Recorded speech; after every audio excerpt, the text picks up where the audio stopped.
I'm Matt Joyner. Okay, so you're about to embark upon a significant commercial transaction, like buying or selling a business. The stakes are high. You've never done it before. You probably will never do it again. You need legal help, but you just don't know how to pick the right lawyer.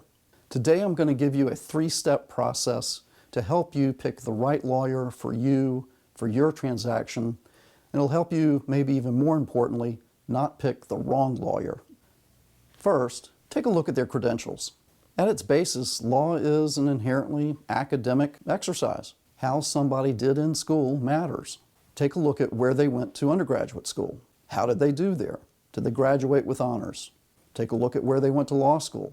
Were they a member of the law review at their law school? You know, the legal profession's a little different in that its professional journals are actually published by law students, and being on that editorial board is a significant honor for a law student. And after law school, did they do any clerkships, either with a state court judge or a federal court judge? If they did, that's a sign that somebody has reviewed their credentials as a lawyer and approved. Somebody in a pretty good position to make that judgment. But credentials are only a starting place.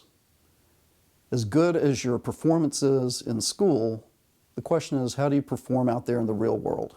And so secondly, you want to look at the lawyer's experience. Now, most people get the fact that doctors have specialties. Sometimes they don't understand as easily that lawyers also have specialties. And maybe the bar is a little bit responsible for that confusion.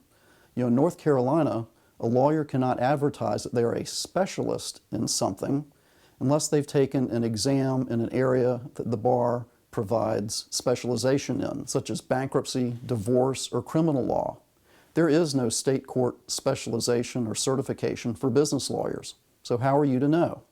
Ask them if this is something that they do. How many times have they done it? You can very quickly get an idea of whether or not what you're planning to do, your kind of deal, is something that this attorney has experience in. Ask your friends for a referral. Do they know of a lawyer who does the kind of work that you're anticipating doing? So you've checked out the credentials and you've checked out the experience. The third point, and maybe as important or most important, is the question of rapport. Do you get along with this person? Do you communicate with them well? Do you feel comfortable with them? Because the process you're about to go through, the stakes are high, you're going to be working closely, you need to work with somebody who you feel comfortable working with.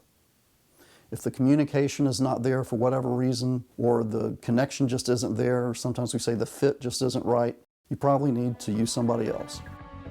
I'm Matt Joyner. I hope you found this video helpful, and if so, I hope you'll take a look at the next one, which is how to work with the lawyer after you've chosen them. If you need legal advice for your business in North Carolina, call Matt, send him an email, or connect with him on LinkedIn.